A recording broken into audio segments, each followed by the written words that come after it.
Hello, welcome. Thank you for joining us on this edition of News 2. And our top story on Monday, Attorney General of the Virgin Islands, Claude Walker, announced that the Virgin Islands made an agreement with Toyota of the Virgin Islands to extend the free removal of defective crash safety Takata airbags. Bureau of Motor Vehicles Director Lawrence Olive updated the community about the airbag recall and when Virgin Islands residents can expect the removal. Richard Dorsey files this report. Attorney General Walker announced that the Virgin Islands is going to be allowed to extend the free removal of defective crash safety airbags for Toyota vehicles. As you know, the Attorney General's Office, the Department of Licensing and Consumer Affairs, and the Bureau of Motor Vehicles have been working to address serious public safety issues created by the sale and use of Takata airbags in the Virgin Islands.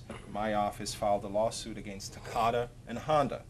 The lawsuit claims that Takata and Honda knowingly and recklessly made, sold, and marketed airbags and cars that they knew were dangerous, but failed to disclose this information to Virgin Islands consumers. The agreement reached with Toyota of the Virgin Islands will allow owners of several models of Toyota cars, trucks, and passenger vans to have defective airbags removed at no cost. The NHTSA has found that these defective airbags have been responsible for 11 deaths and approximately 180 injuries in the United States. The Virgin Islands Bureau of Motor Vehicles has found that there are currently 1,195 Toyotas in the Virgin Islands with Takata airbags inflators.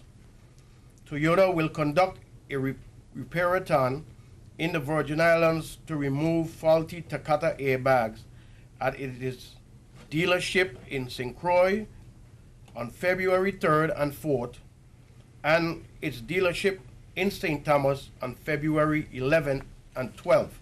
Richard Dorsey, News 2. Now, residents can contact the Bureau of Motor Vehicles on the island of St. Croix or St. Thomas to get more information on the airbag recall and repair of the Takata airbags for Toyota cars, trucks, and vans. Meanwhile, Lawrence Olive, who's the director of the BMV, invites representatives of all car rental agencies to a public hearing scheduled for Thursday, January 26, 7 p.m. at the Bureau of Motor Vehicles St. Thomas office located at number 72 Sub Base. He says the purpose of this hearing is to discuss the raising of the rental quota to 4,000 as approved by the governor.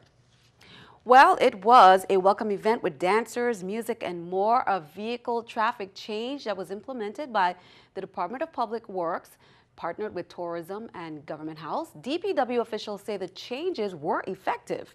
Officials say it seems to be working very well.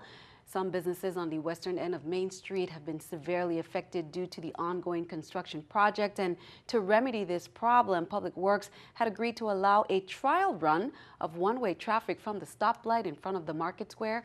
In hopes of increasing tourist traffic in the area where the Salvation Army resides, the one-way road was made available for parking spaces for safaris and taxis to load and unload tourists that have disembarked from the cruise ships in Crown Bay and the Waiko Dock. It was only a trial run, but they hope to put that plan in place permanently. Count on 2 to keep you updated. Governor Mapp formally submitted his proposal, VI Revenue Enhancement and Economic Recovery Act of 2017, to the 32nd Legislature, which he says is designed to identify concrete proposals to close the gap in the continuing structural deficits, to curtail continuous borrowing to meet operating expenditures, and to enhance our ability to pay income tax refunds timely. The proposed measures included in the bill will implement new revenue streams targeting specific non-essential commodities that, he says, will not result in a cost of living increase in essential areas. The governor urges the legislature to act promptly to approve it, noting that rating agencies have continued to downgrade Virgin Islands government bonds despite many encouraging signs in the local economy. Governor Mapp also acted on several bills from the 31st Legislature. Included in the bills approved were several affecting the insurance industry. Bill number 31-0445 will now allow the territory to obtain NAIC compliance standards. Bill number 31-0442 seeks to update the insurance laws that have been on the books for over 50 years and further bring the territory into NAIC compliance. In order to begin promoting the licensing of international banks, Governor Mapp also approved Bill number 31-0489. Bill number 31-0369 was also approved, and that's assuring those Virgin Islanders that do business with credit unions that they would be afforded greater protection. He also approved Bill number 31-0505, reprogramming funds from the home-based Frail Senior Citizen Program to reduce amounts owed by the VI government to Seaview Home. And finally, Bill number 31-0496 to address critical infrastructure needs at the Wanakluwi Hospital.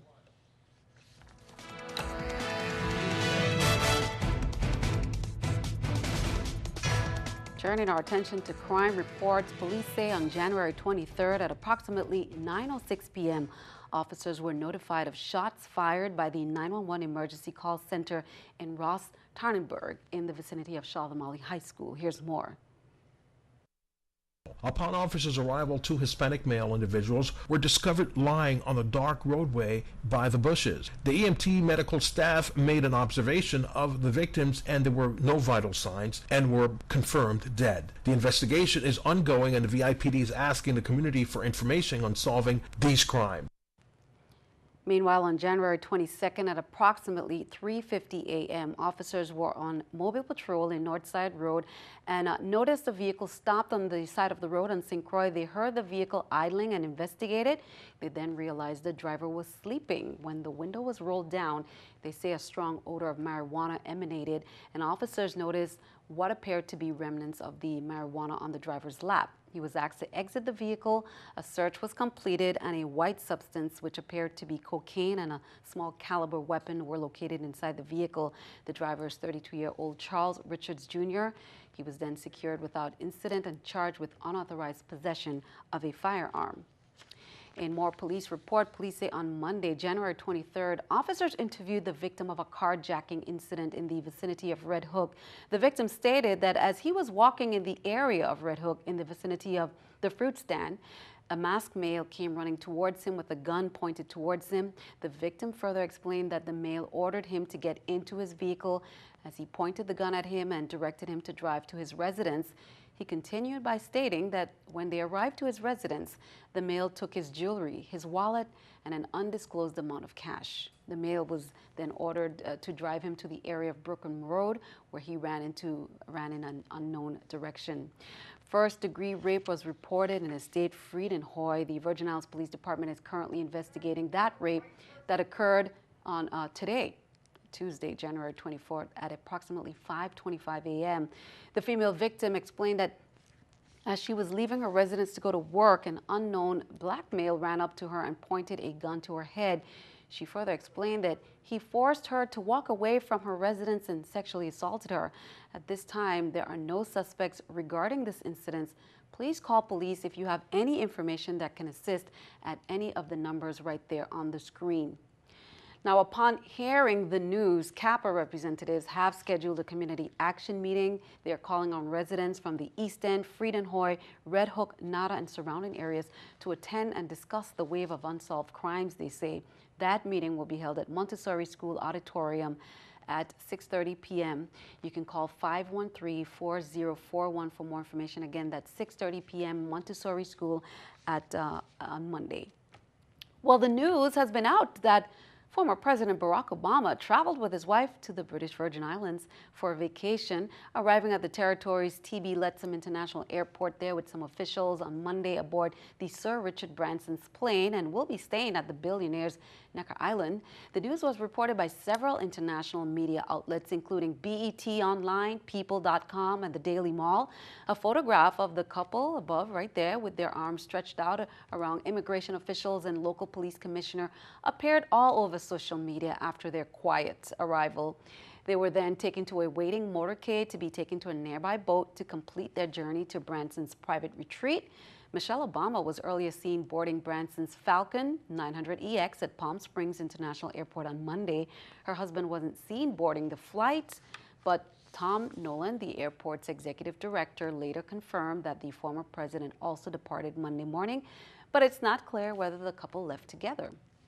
While President Donald Trump was busy at the White House meeting with business leaders, signing executive actions, and getting his staff all settled in, some of Trump's nominees were back in front of the Senate for confirmation hearings. Kristen Holmes has the latest from Washington. It was another busy day for President Trump's cabinet nominees. I'm honored to have been nominated to serve as the next secretary. Congressman Tom Price, up for Health and Human Services Secretary, faced his second Senate hearing, defending himself on claims of ethical misconduct. That everything that I did was ethical, above board, legal, and transparent. After a memo from the Senate Finance Committee indicated it found some red flags in his finances, and facing questions about Donald Trump's executive order on the Affordable Care Act. You duck the question. Will you guarantee that no one will lose coverage under the executive order? I guarantee you that the individuals that lost coverage under the Affordable Care Act, we will commit to making certain that they don't lose coverage under whatever replacement plan comes forward. South Carolina Representative Mick Mulvaney was also in the hot seat. And it's the OMB director's responsibility to tell you and the president the truth. The nominee for director of the Office of Management and Budget also on the defense, after reports he hadn't paid more than $15,000 in payroll taxes for a household employee. We hired someone to help my wife take care of the children. In our mind, she was a babysitter. Former Wrestling Entertainment CEO Linda McMahon also on the Hill today, as nominee to lead the Small Business Administration. Votes were originally scheduled on the nominees for Attorney General, Energy Secretary, and Interior Secretary today, but those votes have been postponed. In Washington, I'm Kristen Holmes. Keeping our eye on the economy, 2 mortgage units of banking giant Citi are being fined a combined $28.8 million. The Consumer Financial Protection Bureau ordered the fines, saying the businesses gave the runaround to cash-strapped homeowners facing foreclosure. It said, quote, consumers were kept in the dark about their options or burdened with excessive paperwork. The 2 subsidiaries are Citi Financial Servicing and Citi Mortgage. In an email statement to the media, a Citi spokesman said, we are pleased to resolve these matters. Let's take a look at the New York Stock Exchange with the Stock Market Watch. According to the numbers there, we can see everything up. The Dow 112, NASDAQ 48, S&P 500 up 14. Coming up on News 2, Caribbean news from NEWS Plus. St. Croix activist Erman Foy is asking the public to join him in protest for some changes at WAPA that will affect customers. Details coming up.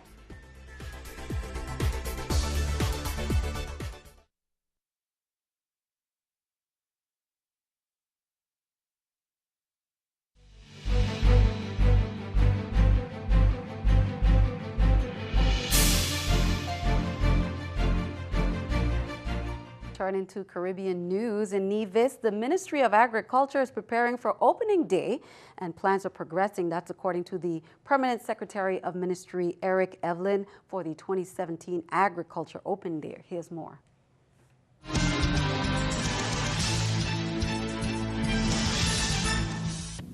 Plans for the Ministry of Agriculture's 23rd Annual Open Day are progressing smoothly. That is according to Permanent Secretary Eric Evelyn, who is making a special appeal to the event's usual participants. We want persons and organizations to start now to think about your exhibits for this year. Please start making your plans now, as we are committed to having our Open Day 2017 live up to and even surpass all expectations. We are expecting exhibits that are out of the ordinary as we all endeavor to put on a spectacular show. The 2017 Agriculture Open Day is set for March 30th to 31st, and Evelyn advises that registration is now open. We are making the usual appeal for persons and organizations to kindly register early. Practically every year we have issues with late registrations, and we are hoping that would not be the case again this year. I must also remind the farmers, agro-processors, and ornamental producers that we will once again host a booth competition this year. You can therefore start getting your ideas together in terms of presentation of your booth to the general public. The theme for this year's Agriculture Open Day is Embracing Climate Smart Agriculture to Achieve Food Security. The two-day event will be held under the patronage of Tizina Brooks, a long-serving employee at the Department of Agriculture. Beginning Wednesday, February 1st, WAPA will have new rates for consumers in the territory. The electric LEAC decreases by 23.8%, the water LEAC increases by 1.2%, and the base rate increases by 63%. St. Croix activist Erman Foy is asking the public to join him in protest for the changes. That's Wednesday morning, beginning at 7 a.m. between the KFC and Scotiabank in Sunny Isle. The public to come out and join me. Take off time from work. WAPA is increasing the bill of the people of the Virgin Islands effective February 1st. It's about time the people of the Virgin Islands wake up. You know, we've been abused and misused for so long. I think it's time that the people come together. You know, people will keep saying we have to organize. Well, if you stay home, stay to work, how could we organize while the powers to be continue to abuse us? I think this is the beginning. This is just the beginning, the tip of the iceberg. So I'm encouraging the people to come out. In other news, Government House has confirmed that Randolph Bennett had been removed from his position over the weekend. Meanwhile, Timothy Lake has been assigned by Governor Kenneth Mapp as the acting commissioner of Property and Procurement. And they have no explanation or reason for Mr. Bennett's removal as of yet from Government House. Now, the department is responsible for government property and purchases. His replacement, Mr. Timothy Lake, had been an assistant commissioner at the Department of Property and Procurement. Governor Mapp named Bennett as his nominee to head up that department on April 8, 2015. Virgin Islands Department of Education, St. Thomas St. John District Office of the Insular Superintendent is reminding parents and notifying parents of the early dismissal of all public schools on Thursday, January 26. They say dismissals will take place 3 hours before normal release times and are necessary to accommodate monthly job-embedded professional development for teachers.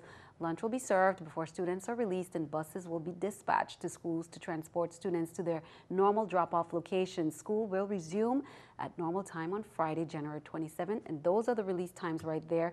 Cancrine at 12, CAHS 12:10, BCB 11:25, Eudora Ken 11:50, Sproul 12, EWAA 12:10, Abraham 11:40.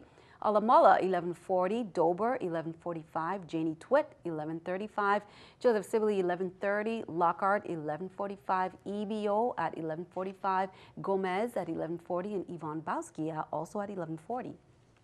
Virgin Islands Board of Education, they convened their biannual new member orientation and professional development workshops, and that was from January 19th to the 21st at Sugar Bay Resort and Spa. For the members and staff of the 18th Virgin Islands Board of Education, they were actively engaged in customer service, conflict resolution, and sexual harassment workshops. The board members also worked on revising the board's 4-year strategic plan. They also selected and installed new officers: Winona Hendricks, Chair, Era Lockhart, Vice Chair, and Judy Gomez, Secretary.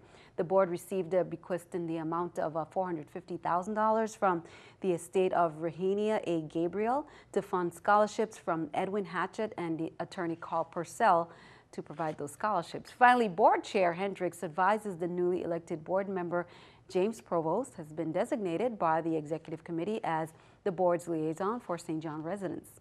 Just a reminder, Innovative advises the public that the company is planning to temporarily suspend cash collections at each of its Innovative business offices due to remodeling efforts at the locations. The last day for cash collections on site is Friday, January 27. Business offices are located at Estate Diamond in St. Croix, Tutu Park Mall in St. Thomas, and the Marketplace in St. John.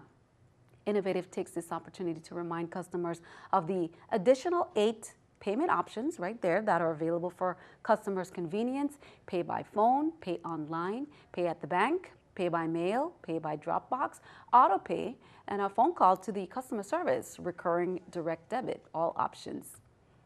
Now here's a reminder, the air conditioning issues with the air conditioning unit located at Charles Howard on St. Croix continues. However, as we shared yesterday, the Department of Health plans to provide all services between 8 a.m. to 2 p.m. That began today. It's going on until Friday, the 27th. Staff were dismissed, you may remember, at 9 a.m. on Monday. Except for those who provide direct clinical care, all scheduled appointments were kept. The Department of Health hosted the Shriners Clinic at the Charles Howard Clinic, in which 25 children with various orthopedic conditions were cared for in the department's child health clinic. Here's more on that visit. The Department of Health hosted the Shriners Clinic, in which 25 children with various orthopedic conditions were cared for. Our hospital is in Massachusetts. Beside me is Zori Burgos. She's part of our outreach clinic and one of our nurses. And we are absolutely honored and thrilled to be here on the islands. Without the Shriners here locally, there is no way that we would be here and be able to take care of children. We're here because our mission for Shriners Hospitals for Children is to take care of children and give them the highest quality of care, regardless of their ability to pay or their insurance. What's at the focus for us are the children and their parents. It is not the first time the clinic is held twice a year at the Department of Health and opened to all children with orthopedic conditions. Member of the Shrine Club here on St. Croix. The one thing we've been servicing this community for like close to 30 years. Been involved in the process about 15, 20 years. And the one important thing that you gotta remember is that although we provide a service here, we always have a location that we have to use that's suitable to do the evaluation of the patients. And without the Department of Health, the commissioner granting us the permission to be in the building, and also having the nurses that work for the Department of Health that also helps us during the process. The Shriners has been around for about 91 years. The Department of Health has partnered with them to provide this free clinic for the last 30 years. We provide the staff with basically living space and whatever technology assistance that they may need so that the services can be provided on the spot. We're happy to see a lot of our clients who actually access the pediatric clinic here at MCH come out and get the services. Be sure to stick around. Your News 2 AccuWeather forecast comes your way next.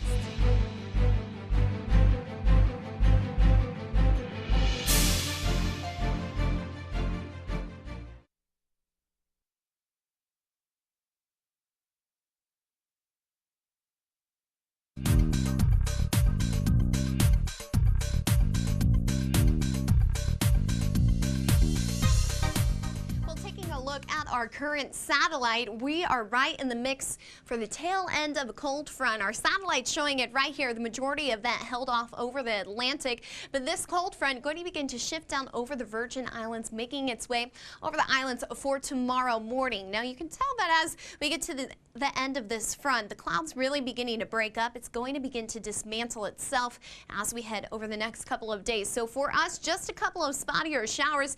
You can see just a couple of those held off towards our north already. So very isolated showers throughout tonight and then picking up just slightly into tomorrow. Currently not quite seeing much other than a slight increase in cloudy weather. Now for tonight, once again, those patchy clouds, maybe an isolated shower along with that. 74 degrees for our low tonight. Making our way into tomorrow, that cold front passing through in the morning, so we're likely of seeing a shower chance in the morning hours. Now on St. John, the north-facing beaches, as well as out into St. Thomas, there is an increased rip current statement out 83 degrees for our high tomorrow in St. John. Once again, that increased rip current risk also going to be quite high for tomorrow in St. Thomas. We see a moderate rip current risk down towards St. Croix. St. Croix going to see probably less likely a chance of showers throughout tomorrow, but definitely maybe an isolated one.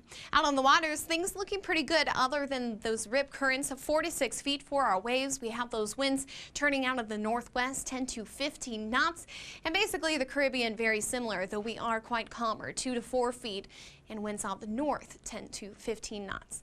A look at your extended forecast really shows that after tomorrow, we have mostly sunny conditions heading into the weekend. We will see another tail end of a front pass through over the weekend. That's going to increase our chances of a shower or so, but they should be very brief as well as spotty. Back to you, Sandy. Thanks for that. We definitely felt that cold front. Time for our News 2 weather picture there by Khalees Hall, St. Hall of Ricardo Richards Elementary School, sharing this picture there. It says, looks like it says Bookie Island. Kelly, thank you for that picture. Send us your News 2 weather picture to the address on the screen. Be sure to include the information we need and tune in to see it right here on News 2. That is all for now. Thank you for joining us. I'm Sandra Gumansing. Have a wonderful evening.